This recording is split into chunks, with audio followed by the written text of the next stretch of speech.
तो मैं अपना न्यू ईयर सेलिब्रेट करने गई थी जापान के नॉर्थ पार्ट में, जहाँ पे टेम्परेचर ऑलमोस्ट इस टाइम पे माइनस में होता है। उसके बाद जब मैं वहाँ से टोक्यो वापस आई तो मुझे ऐसा लगा कि यहाँ पे तो बिल्कुल भी ठंड नहीं है, क्योंकि वहाँ पे इतनी ज़्यादा ठंड थी कि यहाँ की ठंड मुझे समझ नहीं आ रही थी आने के बाद। बट अब 1-2 दिन हो गए हैं और मुझे जाना है कुछ सामान लाने के लिए नीचे, पर बिल्कुल भी हिम्मत नहीं हो रही क्योंकि अब यहाँ पे भी मुझे बहुत ज़्यादा ठंड लग रही है। बट मुझे लगा कि क्यों ना मैं आप लोगों को दिखाऊं कि मैं अपने लिए ये सारा सामान कहाँ से लेकर आती हूँ। और मुझे वीडियो बनाना था इस टॉपिक पे, एंड मुझे अपनी डेली व्लॉगिंग करनी है। और मैं चाहती हूँ कि मैं आप लोगों को दिखाऊं कि मैं यहाँ पे कैसे रहती हूँ, हमारा डेली रूटीन कैसा होता है। तो मैं चाहती हूँ कि आप लोग मेरे चैनल को सब्सक्राइब कर लो for more such videos. Definitely you gonna enjoy my videos, क्योंकि हर दिन मैं कोशिश करती हूँ कि मेरा अगला आने वाला वीडियो पिछले वीडियो से बेहतर हो। तो अभी ये मेरी शुरुआत and I need your support, तो प्लीज़ मेरे चैनल को सब्सक्राइब कर लो एंड लाइक माई वीडियोज़।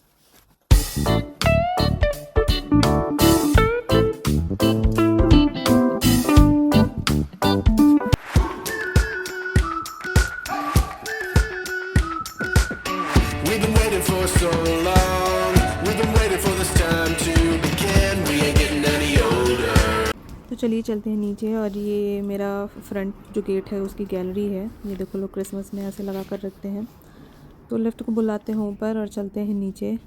तो जस्ट वेट एंड वॉच, बस लिफ्ट आने वाली है और आ गई।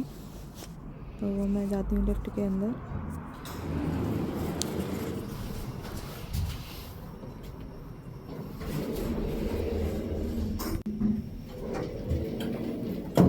चलिए चलते हैं। मैं आ गई हूँ नीचे और ये जो आपको सामने दिख रहा है ये सारे मेल बॉक्स हैं इस बिल्डिंग में। मतलब जितने भी अपार्टमेंट हैं उनके एक पर्टिकुलर मेल बॉक्स हैं।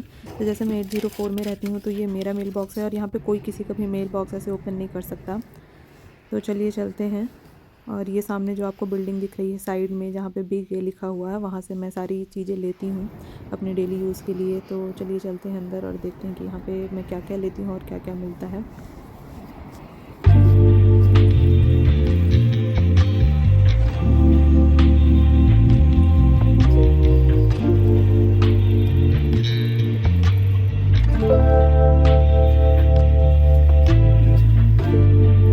तो चलिए चलते हैं अंदर और मैं ले लेती हूँ यहाँ से एक बास्केट सारा सामान रखने के लिए। और चलिए अंदर चलते हैं।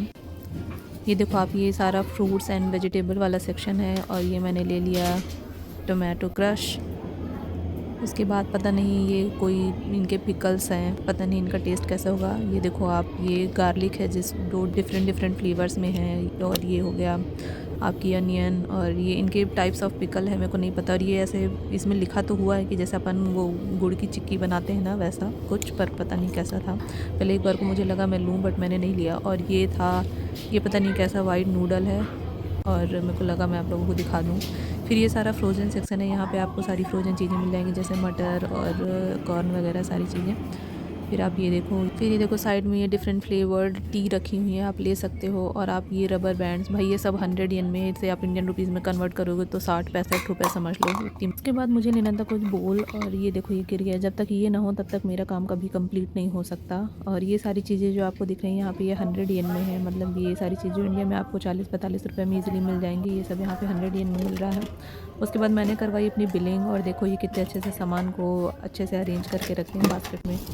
तो ये मेरे हाथ में है पॉलीथीन, 3 पॉलीथीन है और बहुत ही भारी लग रही है मुझे लग रहा है मैं जल्दी से घर पहुंच जाऊं। तो भाई अभी मैं सामान लेकर आ गई हूं और टोटल 5000 का सामान आया है। मुझे कुछ चीज़ों की ज़रूरत थी जो मुझे पहले तो याद नहीं थी, पर मुझे वहाँ जाकर देखकर याद आया कि मुझे ये भी लेना है। तो ऐसे करते करते मेरा सामान 5000 का पहुँच गया। तो मैं भी आपको दिखाती हूँ मैं क्या क्या लेकर आई हूँ। ये पहली पॉलिथीन, इसमें बस कुछ छोटे छोटे ऐसे बॉक्सेस थे जो मुझे ज़रूरत थी, और ऐसे कुछ बड़े डिब्बों की ज़रूरत थी मुझे, ऐसे कुछ कंटेनर्स थे मुझे सामान रखने के लिए। तो बस इस पॉलीथीन में यही है, 2-4 ऐसे मैं डिब्बे लेकर आई हूँ क्योंकि मुझे सामान रखना था। वो पैकेट्स में ऐसे ही रखे रह जाते हैं और फिर यहाँ वहाँ सामान गिरता है। तो पहले तो ये चलिए ऐसे कुछ आइटम्स, ये फ्रोजन, ये तो इंडिया में भी मिल जाता है नॉर्मली, बस चीज़ें थोड़ा सा यहाँ महंगी मिलती हैं। और जैसे ये फ्रोज़न कॉर्न हो गया और जापानीज, और फिर हो गया बाकी नॉर्मल सब्जियाँ हैं लाइक दिस, और ये आलू हो गए, अभी 400 yen में टमाटर मिले हैं। इसको आप इंडियन रुपीज़ में कन्वर्ट करोगे तो ऑलमोस्ट 230 250, मतलब ये 250 रुपये के 3 टमाटर मिले हैं यहाँ पे, इतने महंगे।